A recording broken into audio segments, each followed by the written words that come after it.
Hi, welcome to Tech Beyond Gender podcast. I'm your host, Meena Satish Kumar. Today on the podcast, we're joined by Barbara Gruber, an inspiring leader whose journey spans across continents and careers. Originally, she's from Germany and she started out as a journalist before moving to New Zealand.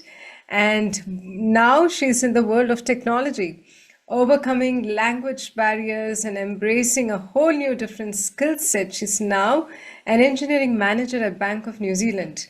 With over 2 decades in the NZ tech sector, Barbara brings a unique blend of storytelling, resilience, and technical leadership to everything she does. Welcome to the podcast, Barbara. Thanks for joining us. Thank you, and thank you for the very nice introduction. Great. So let's talk about your life before tech. Talk about where you grew up, what were you doing, and how did you eventually land up in tech? I grew up in Germany in Frankfurt, so that's kind of like a really big city. And I had no intentions to move anywhere at all other than staying in Germany, really. In fact, at school, I didn't particularly like English even. But it kind of just happened. I finished my degree at the university in Germany and then went on my OE and just completely fell in love with New Zealand. So I decided to migrate to New Zealand, and that's where I met my husband, who was a New Zealander. And so I got well and truly stuck here. And yeah, like you said, in Germany, I had been working as a journalist. In fact, I had been studying political science and working as a freelance journalist. So when I came out here, that wasn't really possible at all because my English wasn't very good, so I couldn't write to the same proficiency as I could write in German. Um, B, I couldn't really see many other career options for graduates in political science and sociology. So I thought, well, maybe I'll study something new, and I picked computer science. Barbara, that's actually quite interesting to know that you were in journalism in the past. So, was journalism always a plan as you were a child growing up in Germany? No, it wasn't really. I remember I always liked writing things. When I was a teenager, I attended a bunch of youth camps, where lots of kids sleep in the same tent. And I remember writing mystery and horror stories, and I read them to the other kids to just to freak them out at night. That was kind of a lot of fun. But other than that, no, at school, I always liked a whole range of subjects. In fact, I ended up studying one semester of chemistry as my first, attempt at a go at university. Um, yeah, I think maybe the fact that I always enjoyed a variety of subjects had something to do with my mum, who she told me from an early age onwards that I could do whatever I wanted to do in life. In fact, when I was 10, she asked me something like, "Do you want to be a lawyer, a veterinarian, or a dentist?" And I, of course, had no idea. But I think the message that she taught me was that sent to me was you really can do whatever you want as long as it interests you and you focus on it and you put your heart into it and you work hard. Yeah. So journalism was definitely not always on the agenda, and neither was tech. Awesome. So, if you open a time capsule from your days as a journalist in Germany, what three items would we find inside? Um, the first thing I would find, I suppose, was my first experience with sexism in the workplace. I Oh, remember a scenario where I was a freelance journalist at this newspaper, a reputable newspaper in Germany, and we were having an editors meeting. So this is all the editors, all the freelancers, and the chief editor around a big table. And the chief editor said in front of everybody that women or females are often more talented at writing, but that they will never have the same career as their male colleagues because all leadership positions in the newspaper are taken up by men, and that was going to stay like that. And so I heard that when I was 21 years old and decided in that moment that I wasn't going to apply for a permanent job at that newspaper. So that was kind of something I suppose I still got in my time capsule thinking back. Um, yeah, on a more positive note, maybe, is I learned that anything can be achieved if you just have a little bit of persistence. So, for example, when I worked as a freelance journalist in Germany, I also just finished my master's thesis in political science, and it was about media politics in the European Union. And when my professor said to me, "This is actually a good book, or like a good thesis. I should try and publish it with a publisher." So I went to the German book fair, which happens to be in Frankfurt, and got a catalogue of all publishers in Germany that publish anything to do with sociology or political science topics, and there's hundreds of them. And then I started writing letters to them, basically saying, "Here I am. My professor said I should try and publish my thesis, and here's my table of contents. Would you like to publish me?" And I got no after no, so quite a lot of rejection letters. In total, I got 45 rejection letters, and I got one yes. So my thesis was published as a book, and that certainly wasn't due to my amazing literacy talent or amazing writing style, I don't think. It was solely due to persistence and not giving up and working hard at something. And that, I suppose, summed up the occupation of a journalist for me as well. So, what is a headline you wish you could have written as a journalist? I wished I could have written something like first female prime minister elected in Germany, but I didn't get to do that. In fact, I think it took till 2005 until Angela Merkel finally made it as the first German female prime minister. And by 2005, I was already in New Zealand writing code for child, youth, and family. So yeah, Okay. I never got to write that, but that would have been really cool. So, which year did you migrate to New Zealand? It was 1995. 95. So, what surprised you in New Zealand when you first arrived here? The biggest thing that surprised me was probably that most people at the time were able to live in their own houses. So it didn't really matter whether you were rich or poor, but there were poor houses and there were rich houses, but most people seemed to live in their own house. And they had a little garden and a bit of backyard. And that really fascinated me because that is very different from Germany, where in the cities, that is, I'm not talking about the countryside, but in the bigger cities, you have to be wealthy to be able to own or rent a whole house. And regular people live in apartments, and regular people rent for all of their lives. So, yeah, I thought that was fabulous that over here there was so much more space and freedom available for people to, have their own living spaces. Well, things that we take for granted, right, while you're in a country. Mm. Yeah. So, did you have a lost in translation moment when you first arrived here in New Zealand? Yes, I did. It was in the supermarket. You know how when you're at the checkout operator usually asks the customer, "How are you?" and "How's your day been?" And that completely threw me because in Germany, in my culture, those are fairly personal questions, and you would not think to ask someone how they are unless you care about that person and you actually want to know how they are. But I could figure that it was a little bit different here because all these checkout people kept asking me that question. So one day I just tried it out. I told them that I had a really terrible day up to now, and I told them all the things that had happened to me in the morning. And they, of course, reacted just completely startled, and they didn't understand why what I was going on about.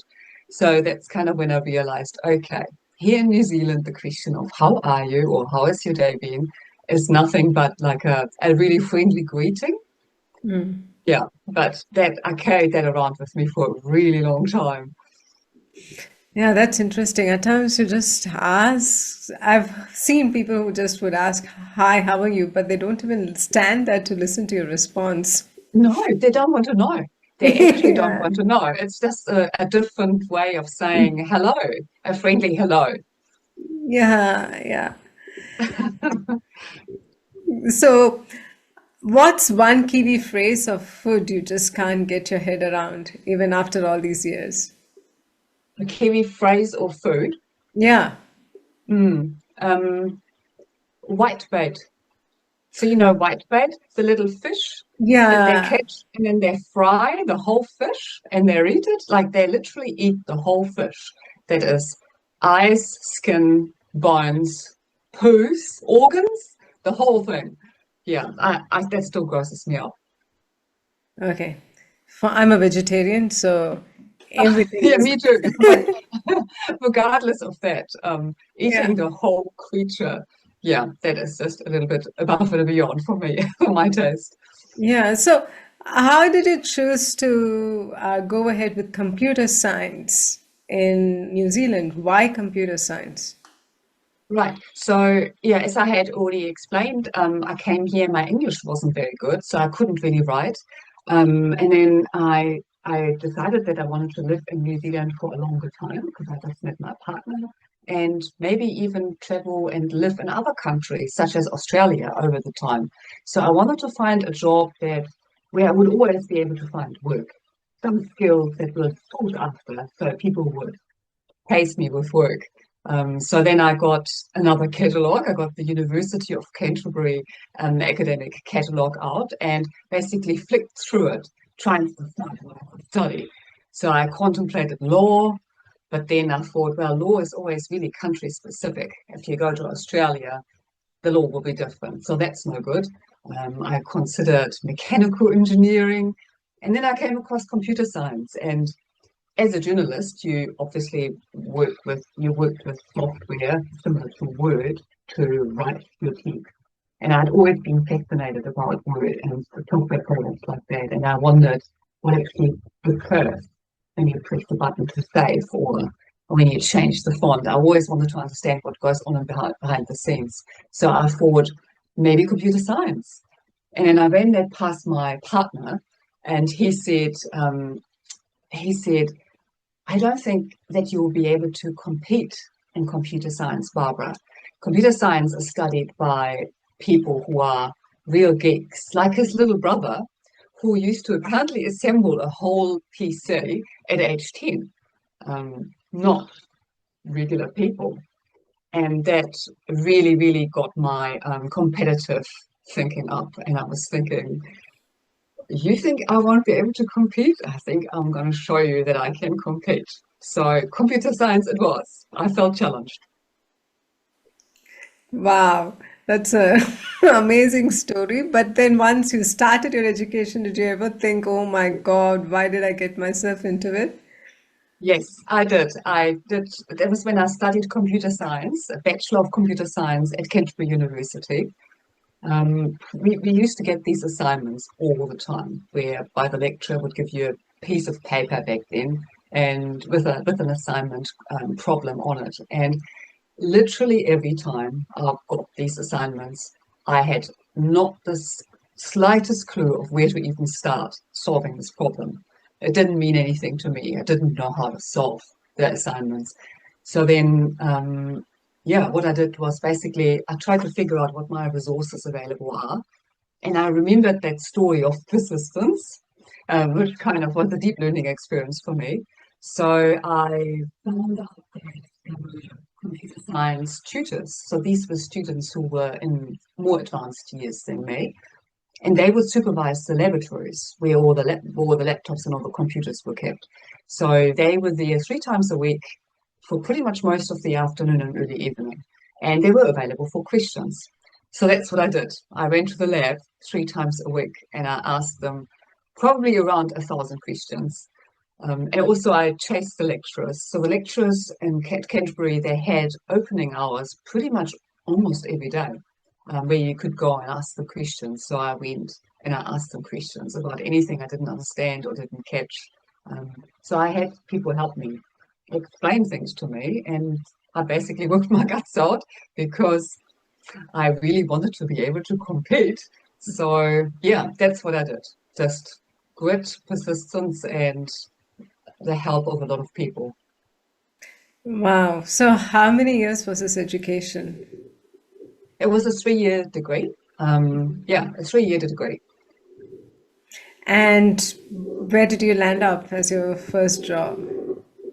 I actually ended up working for Accenture as my first job. And the way that came about was we must have finished second year when all the big consultant companies came around to Canterbury University and basically were doing a fair whereby they introduced their business to the students, to the not quite graduates, the ones that were going to graduate in a year's time, and they were trying to hire us. So at the time, there was a real shortage of technical staff, technical graduates, and they continually trying to hire as many as they could straight off university. So I had a lot of tips to the people there, and I happened to really like the Accenture managers. They were relaxed and smart and friendly, and talking to them felt a little bit like, having a regular conversation with somebody interesting. It didn't feel intimidating or anything like that. So I applied, and yeah, I sat through 4 or 5 interviews, I think, at the time. But each interview felt a little bit like you're having a really interesting chat. Didn't feel like a horrible grilling or anything. So yeah, so when they offered me the job, I asked my then husband, "Do you want to move to Wellington with me?" And he said, "Yeah, okay, let's go to Wellington." So that's how it came about. Really nice. Wow. So how many years has it been in tech since you got your first job? I think it would have been probably 24 years. 24 years. Yeah, 24 24 years years. in tech. So you mentioned about sexism in journalism in Germany, right? How was it when you started in technology 24 years ago in New Zealand? Um, for me personally, it was always okay. Maybe that's because I'm a little bit ignorant when it comes to picking up bad vibes, and and I also have got quite a healthy confidence. So I suppose it never really occurred to me that I could be discriminated against because of my gender. I just thought I'll do good work, and when I get challenged on it, it's because of the work, not because of who I am. But saying that, there was one experience that I remember on a client side, whereby another woman, a young woman, also a consultant, received a lot of unwanted attention from one of the male colleagues who was actually a client. So he was working for the organization that we were consulting to. And um, that kind of behavior consisted of him sort of leaning on the desk and kind of coming too close and touching her shoulder. And then he started to take photographs of her, which he didn't want. And then I observed something amazing. The manager also observed this type of behavior, and he basically asked the male client, "Can I please speak to you in a meeting room?" And he pulled him into a meeting room and he said, "Look, this is absolutely inappropriate, and I want you to stop this type of behavior. It is not wanted, it's not desired, and it's not acceptable in a workplace." And then it stopped. And I still remember how impressed I was, and I thought, that is a good manager. That is a good manager, someone who just, without having to be asked, zooms in and solves the situation with an open and honest conversation. Yeah, I was very impressed by that. Wow. Nice. Now you've been an engineering manager for the last few years, right? Mhm. So now, do you find any similarities between being a journalist and being an engineering manager? There are actually quite a few similarities. Oh, wow. When you're a journalist, the way it normally rolls is you normally get thrown a topic. Go and investigate the book fair, or go and write 200 lines on an event, like a press conference or something. And then normally what you do, and an engineering manager, obviously, lots of topics land on your desk every single day. And then the next thing you do is you investigate a little, right? So if there's some background information, some context you can read up on, you do that in both cases. And then to dig in deeper and find out where the problem lies or what the story is, you start phoning up some people and actually speak to some people to get to the bottom of it all. Um, and then maybe the engineering manager job goes one step further. So the journalist kind of ends at that point, and then she sits down and tries to write an interesting story about the event or the problem. But the engineering manager has to go one step further, and that's kind of trying to resolve the issue and clear the situation. So yeah, so that's that add-on step that's a lot harder.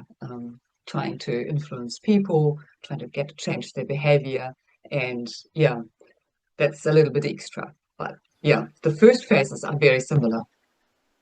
So, what is your day to day like as an engineering manager?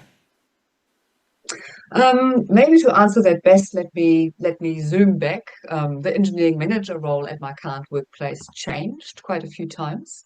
The first engineering manager role I was an engineering manager for one of our domains or departments, and my responsibilities were to basically be the defender of engineering practices and the promoter of good engineering practices in that whole department.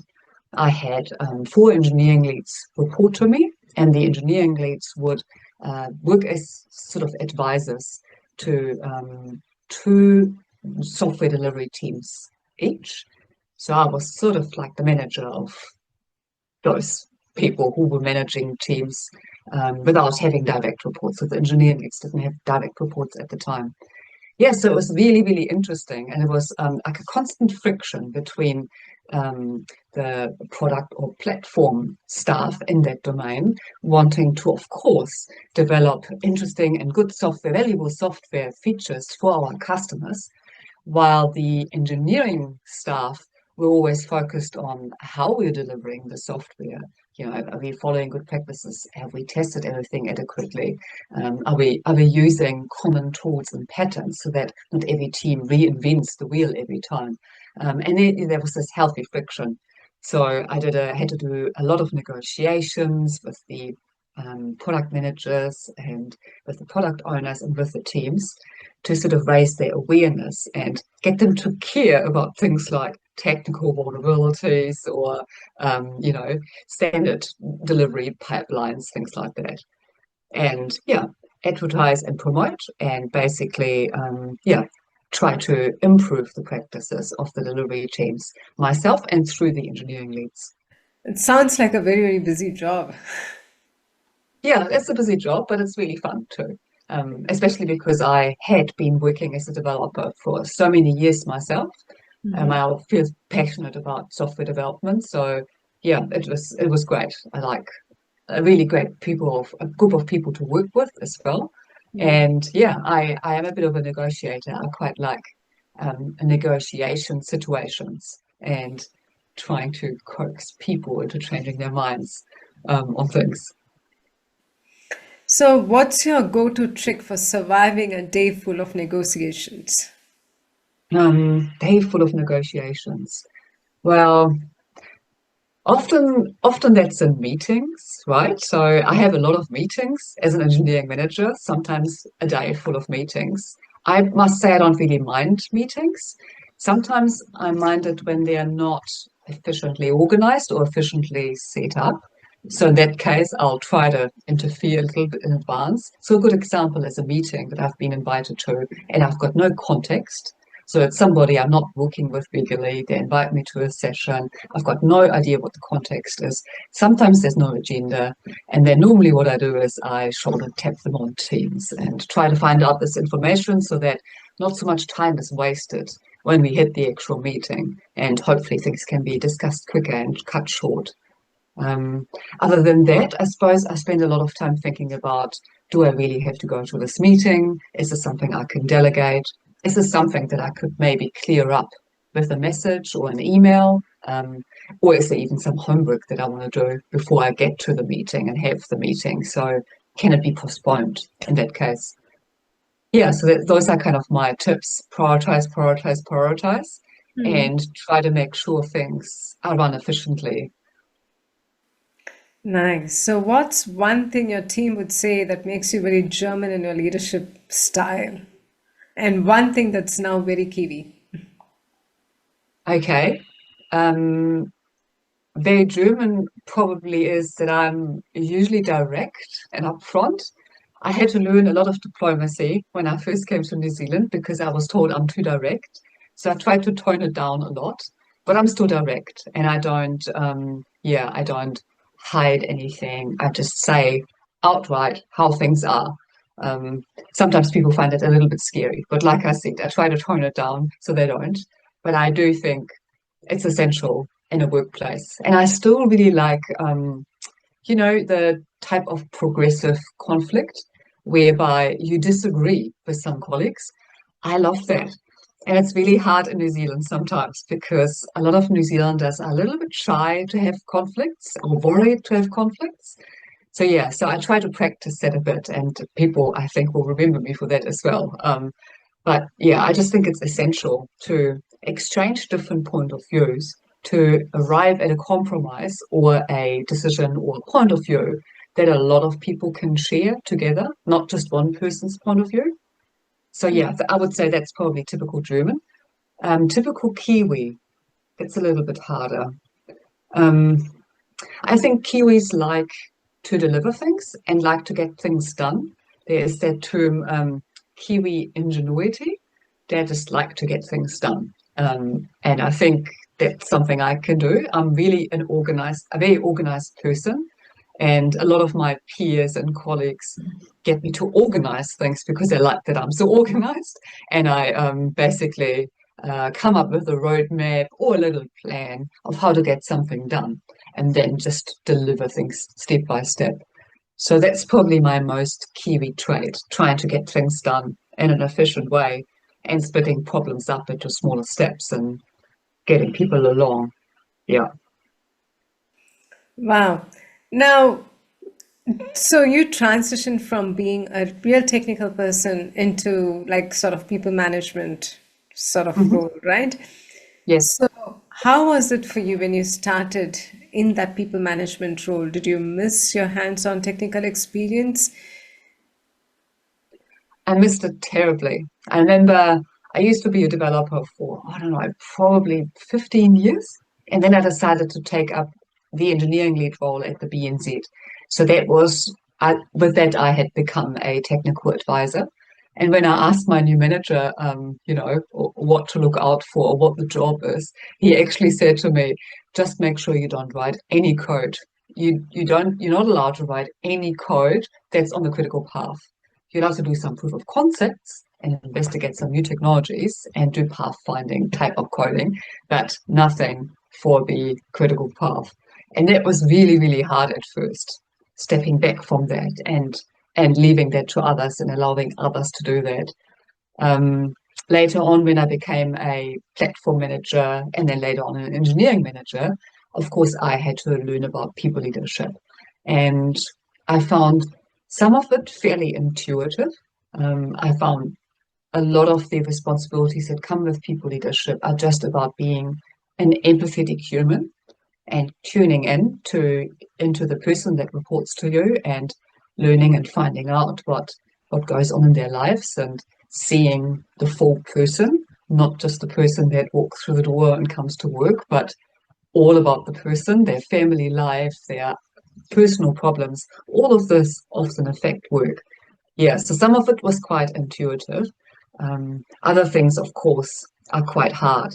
The hardest thing up is probably learning how to effectively deal with emotional situations. Um, yeah, taking the heat out of conflict situations and getting people to return to a rational approach when solving work problems and not reacting emotionally to things that occur at work. So, what is the best thing that you like with people management? The best thing that I like, well, one thing that I really, really like is the fact that when you're a manager, your success is slightly redefined. So when you're an engineering lead or an individual contributor, But your success is basically the work that you do. When you become a manager, your success is the combination of what all the people that report to you achieve. So, by definition, you get to achieve a lot more than any single person ever could. So, it's like you become a multiplier. And that I found incredibly rewarding because it is so much more you can get done with a team and really exciting problems, hard problems you can shift in a lot less time than when you are at something just by yourself. Yeah, so it's this type of synergy, I suppose, when people get together and all contribute to a bigger thing. That's probably the biggest thing I like about people leadership. What is a piece of technology that really excites you now? A piece of technology. Well, I must admit I'm really stuck on Spring Boot APIs at the moment, which happens to be target state for the organization that I currently work for. I really like APIs. Looking back to how we developed integration solutions in the past, it was really clunky and really um, everything was really coupled and really large, and you made the smallest change and things would fall over because everything was just too large and too coupled. I really like Spring Boot and REST APIs because you can create thin classes of services that are far more resilient and can be performance tuned, so much more effectively than, say, a large monolithic backend or an aggregation of Java code as a backend solution. Wow, I thought that you would say talk about something like AI or AI excites me a lot. I can't say that I've used it to a great deal in my current organization for reasons, compliance reasons, etc. I have played a little bit with Cursor, though. I don't know whether you know Cursor. no. It's basically it's an AI-driven software development environment whereby you have a conversation with the AI about either a product that you want to create or a product that you want to modify, and you can talk to it a Mhm. little bit like a junior solution architect or a junior developer, and you can give it criteria as to what it can and can't do, and branches or areas of the code that it may or may not edit. And then you can basically get it to play you back changes that it would suggest or additions that it would make to the point until you're happy. And then you can instruct it to write the code and it will just write the code. So I find that really amazing. To me, that's kind of next level. Code completion and all of those early things that we saw is all good and well, but getting the AI to a point where it can communicate with you enough so that you can narrow down its scope enough and create lots of rules to keep it safe, keep it on the safe path, I think really is next level for me. Do you think is it even needed to complete a 3-year computer science degree program anymore to get into computer science? Yes, absolutely. I think it's needed. It's probably needed even more because what I've experienced playing with AI, and I'm sure a lot of people would agree who've even just used ChatGPT, is it's hallucinating quite a bit. And it's coming up with sometimes with changes that are far too complex. So it might spit you out 30 lines of code where 4 or 5 lines might do. So I still think it needs experienced engineers to code review and keep the AI in check, at least at this stage. Um, Otherwise, all hell would break loose. And I suppose the other really important area is to make sure that the code is well tested and that it meets the business requirements, because I found that's another area where AI is often a little bit limited, understanding the realization of what gives value from a business point of view, and yeah, and kind of going over and beyond what it can read up about, what best practices are. So, if you could give a pep talk to your 2001 self, starting Mhm. out in NZ tech world, what would you say? I would probably say, you've got this. You don't have to be worried. You're going to have an amazing time. You're going to learn so many new things, and you are going to be well capable of achieving whatever career path you may choose in tech, because it all comes down to believing in yourself, working well with other people, working hard, being persistent, not giving up when it doesn't work like the first time. Yeah, so that would be my advice. Just believe in the growth mindset, and you can do whatever you like, whatever you set your mind to. And what advice would you give to a migrant woman who wants to come here, who is in New Zealand and considering tech? Do you think it's a good idea to get into tech? Absolutely think it's a good idea to get into tech. Even more so than it was when I got into tech a few years ago. Absolutely, I would probably say the same sort of things. I think it applies to most people, and the biggest thing what holds people back, in my experience, is the people themselves. It's the people themselves that apply restrictions to themselves, that see limitations in themselves, where a little bit more objectively, none really need to apply. It's about hard work, and it's about persistence, and it's about, I suppose, following what you're passionate about. So I suppose if you don't have any inclination or interest in tech, it would be really hard to succeed at it. But if you're interested in it and you find it exciting, you will get it done. You can learn it. Especially now that we have AI. So the AI is also a really excellent tool to help you get up to speed with things much faster than it was ever possible. You can ask it to teach you something, to teach you tech, and it will in a really, really good way most of the time. So yeah, definitely, if you're interested in it, do it. It's where the world is heading. So, if you weren't in tech today, what's something completely unexpected you'd love to be doing?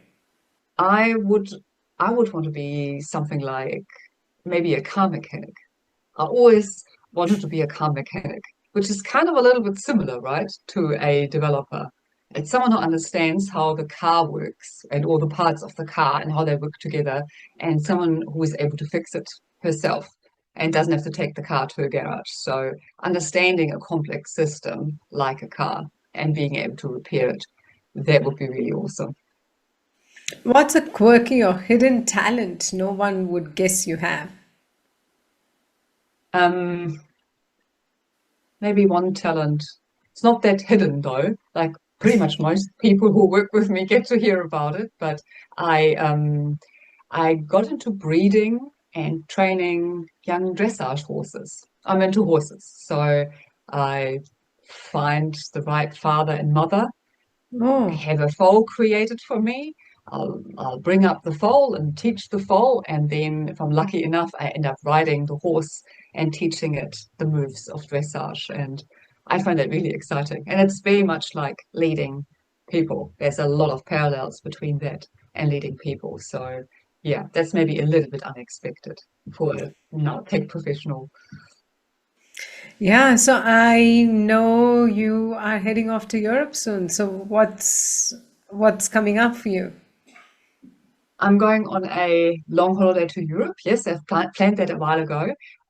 First stop is I'm going to Portugal for the first time, and I'm hoping it's going to be really hot. Skipping the best part of winter here, hopefully. It's a horse tour, unsurprisingly, because that's Oh, what I wow. like to do in my free time. Yeah, so one of New Zealand's top dressage riders is organizing this tour. She got into breeding the Portuguese horse breed, which is called Lusitanos.